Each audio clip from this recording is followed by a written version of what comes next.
안녕하십니까. 투자의 탄생입니다. 오늘은 양도소득세 1세대 1주택 비과세 요건이 또 바뀔 예정입니다. 이거에 대해서 다시 한번 살펴보겠습니다. 사실 정신을 못 차리겠습니다. 그래서 미리미리 개정된 내용을 총정리해 드리겠습니다. 2021년 8월 2일에 더불어민주당의 유동수 국회의원이 대표 발의한 소득세법 3가지 개정안이 곧 국회에 통과될 것으로 보입니다. 민주당이 절대 다수당이기 때문이죠. 무난히 통과될 것으로 예상이 됩니다. 그래서 소득세법 개정안을 중심으로 내용 확인을 들어갑니다. 첫 번째, 양도소득세 비과세 기준금액이 바뀝니다. 종전 시가 9억 원에서 시가 12억 원으로 상향 조정됩니다. 여기서 양도소득세가 비과세되는 고가주택 종전의 기준을 간략히 살펴보겠습니다.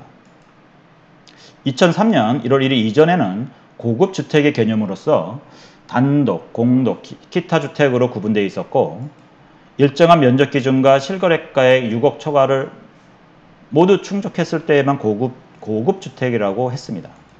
근데 이제 이 고급 주택이 2003년 1월 1일 이후에 고가 주택이라는 판정 기준으로 달리하게 되었는데, 이때는 면적 기준에 관계없이 양도 실지 거래가액으로 6억 초과로 고가 주택의 개념을 규정했습니다.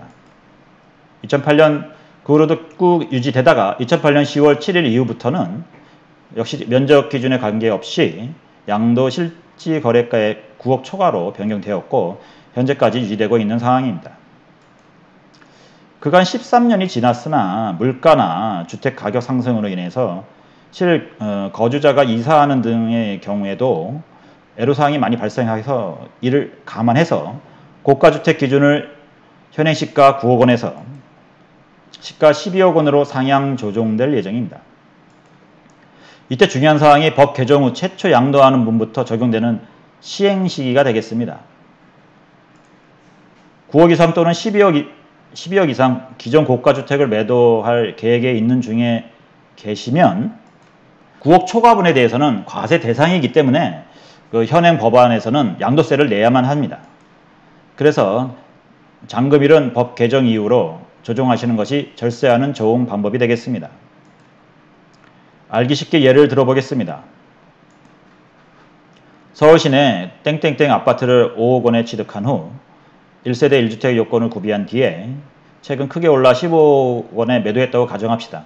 이때 계산 편의상 장기보유 특별공제는 없는 것으로 하겠습니다.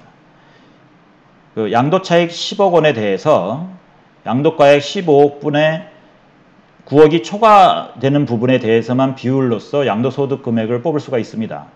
그래서 계산을 해본 결과 양도소득 금액은 4억 원. 여기서 1년에 250만 원 기본공제 받으면 과세표준이 나옵니다.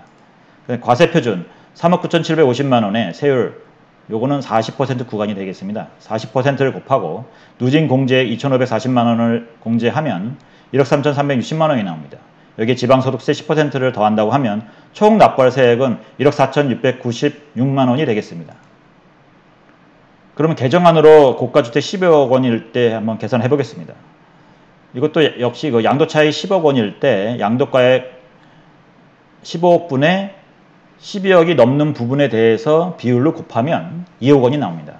이때 양도소득 금액이 2억 원인데 여기 기본공제 1년에 250만 원을 공제하면 과세표준이 나오고, 이 과세표준 1억 9,750만 원의 세율 구간 38% 구간으로 누진공제액은 1,940만 원이 되겠습니다. 그래서 5,565만 원이 나오는데 여기에 지방소득세 10%를 또 더해주면 총 납부할 세액은 6,121만 원이 되겠습니다. 그래서 고가주택이 9억 원으로 되어 있는 현행에서는 약 1억 4,696만 원이 나오는데, 개정안으로 그 12억 기준으로 보면 양도세가 약 한 6,121만 원, 약 한 41% 수준임을 알 수 있습니다.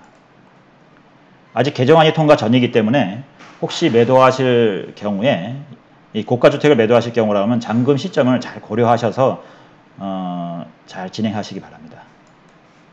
두 번째 개정 예정 사항입니다. 현행 장기보유 특별공제는 보유기간 최대 40%, 거주기간 보유기간과 거주기간이 각각 40%씩 공제를 받아서 최대 80%까지 공제가 가능합니다. 즉 이번에 개정 예정사항이 양도차익 규모별로 보유기간 장기보유 특별 공제율을 차등 적용하겠다라는 것인데, 이것이 뭔 소리냐 하면 기존에 10년 거주한 40%는 기존에 유지를 해주고 10년 보유하는 40%에 따라서는 양도차익 크기에 따라서 차등 적용하겠다는 얘기입니다. 즉 여기서 최대 80%까지 공제는 가능하지만 여기는 양도차익 5억 원 이하의 경우에만 40% 공제율이 적용이 가능합니다. 그래서 지금 개정되는 보유기간 공제율은 양도차익이 5억 원 이하일 때는 40%지만 5억 원에서 10억 원 사이는 30%, 10억에서 15억 구간은 20%, 15억이 초과된다 그러면 10% 구간이 되겠습니다. 장기 보유로 인해서 양도차익이 5억 원이 초과되면 최대 80% 공제가 아니고 공제율이 점점 줄어드는 결과가 나옵니다. 그럼 원래 1세대 1주택 장기 보유의 취지가 퇴색되는 게 아닌가 생각이 되는데, 장기 보유해가지고 양도차익이 많이 났습니다.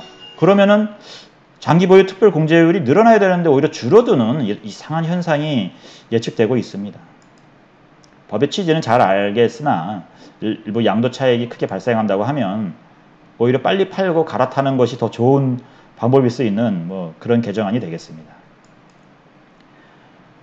그러니까 양도차익이 많이 발생되고 있는 서울 시내 어떤 1급지에서는 고민이 많이 되는 내용이 되겠습니다.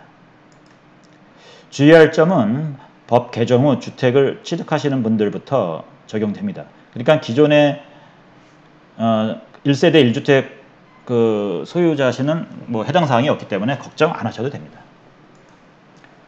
그러면 이제 세 번째 개정 예정 사항입니다. 이것이 다주택자 납세자에게 가장 불리한 내용이 되겠습니다. 다주택자가 1주택이 되는 경우에 장기보유 특별공제 적용 기한이 기산일이 변경된다는 내용입니다. 이게 뭔 소리냐 하면 최종 1주택 판단 기준이라는 게 있습니다. 즉 주택 A를 구입을 하고 그 다음에 주택 B를 구입을 해서 2주택자가 된 경우에 주택 B를 매도하면 양도세를 납부를 해야 됩니다. 그래서 양도세를 납부를 하고 나면 주택 A는 주택 B를 매도한 날로부터 비과세 보유기간 산정을 다시 기산하는 그런 규정이 되겠습니다. 즉 요거는 비과세의 판단 시의 적용 기준입니다.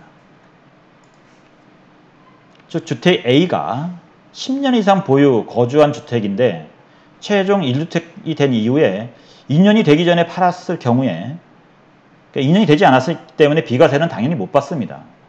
그러니까 여기 비과세를 못 받는데 장기보유 특별공제, 장기보유 특별공제는 최대 80% 적용이 가능합니다. 이것은 왜냐하면 비과세를 받는 요건과 장기보유 특별공제를 받는 요건이 따로따로 적용되고 있는 것입니다. 즉 다주택자가 최종 1주택이 된 후에 2년이 지나지 않아서 최종 1주택을 양도를 했다고 하면 비과세는 받을 수가 없겠죠. 요건이 안 되니까. 하지만 장기보유 특별공제는 취득 시기부터 적용을 해서 최대 80% 적용을 받을 수 있었습니다. 이분도 1세대 1주택이기 때문입니다. 그러니까 비과세를 못 받더라도 장기보유 특별공제 보유 거주기간 계산 시에는 최종 1주택자가 된 날로부터 다시 산정한다는 얘기입니다. 즉 최종 1주택이 되어서 10년 이상 보유 또는 거주한 집이라도 기존에 보유 거주한 기간이 장기보유 특별공제를 받을 수 없다는 내용이죠. 즉 또다시 1세대 1주택으로 또 10년 보유 거주해야 장기보유 특별공제를 80%를 받을 수 있다는 그런 뜻입니다. 그러니까 기존의 보유 거주기간이 싹 사라진다는 것이지요. 이 세 번째 개정안은 빌라나 오피스텔 같은 거 하나씩 갖고 계시고 자기가 보유하고 계신 주택을 장기 보유하신 10년, 20년씩 하신 분들에는 좀 매우 타격이 큰 조항이 되겠습니다. 그래서 언제부터 적용인가 이거를 보았더니 2023년 1월 1일 양도분부터 적용하는 시행안입니다. 그 개정 법률안의 내용을 그대로 지금 제가 캡처해서 올려놨습니다. 이 본 자료를 정지시키고 차분히 이해하시기 바랍니다. 이걸 간단하게 또 설명을 드리겠습니다. 애초에 처음에 A, B, C 세 개의 주택을 취득했던 사람이 여기서 A주택을 팔고 2주택자가 되었습니다. 그리고 다시 또 B주택을 팔아서 C주택만 남기고 1세대 1주택자가 됐습니다. 비과세 적용하는 보유 거주기간 산정을 이때부터 1주택자가 된 후부터 요 보유 거주기간이 산정되는데, 지금의 그 현행 그 법률에서는 장기보유 특별공제 적용 기간은 그 애초에 그 C주택이 처음에 취득했을 날로부터 전부 다 적용을 해주고 있습니다. 그런데 요번에 개정된 내용은 이마저 다주택 보유기간을 모두 다 날려버리고 최종 1주택이 되는 순간부터 C주택 기산인을 다시 적용한다는 얘기입니다. 그러니까 장기보유 특별공제 거주기간과 비과세 적용기간을 일치시킨 그런 내용이 되겠습니다. 그러니까 그러한 이 다주택자 중에서도 본 규정을 피해서 기존 혜택을 받고자 하시는 분은 필히 2022년 12월 31일까지 주택을 양도해야만 합니다. 여기서 다시 주목해야 할 점이 하나 있는데, 2023년 1월 1일이 되면 그때 1세대 1주택 요건을 충족하고 있다고 하면 이게 지금 바뀐 그 개정된 규정이 적용되지는 않습니다. 즉, 이걸 다시 정리를 해드리겠습니다. 다주택자가 개정한 세 번째 요건을 피하려고 한다면 어떻게 해야 될까요? 그거는 2022년 12월 31일까지 모든 주택을 양도를 하거나 장기 보유한 최종 1주택만 남기고 나머지는 팔아야 한다는 뜻입니다. 즉, 여기서 양도의 기준일은 잔금 지급일이 되겠습니다. 즉, 22년 12월 31일까지 잔금을 모두 지급을 하시면 이 세 번째 요건을 피하고 절세를 하실 수가 있다는 내용입니다. 이걸 꼭 명심하시기 바랍니다. 오늘은 민주당에서 발의한 소득세법 일부 개정 법률안을 살펴보았습니다. 사전에 미리미리 준비를 해야만이 뜻하지 않은 세금 폭탄을 막을 수가 있습니다. 그러니까 이거를 미리미리 예측을 해보시고 미리 계획을 잡으시고 이렇게 장기 텀으로 매도 계획을 세우시기 바랍니다. 지금까지 내용이 유익하셨다면 구독, 좋아요, 알림 설정 꼭 부탁드립니다. 지금까지 투자의 탄생이었습니다. 감사합니다.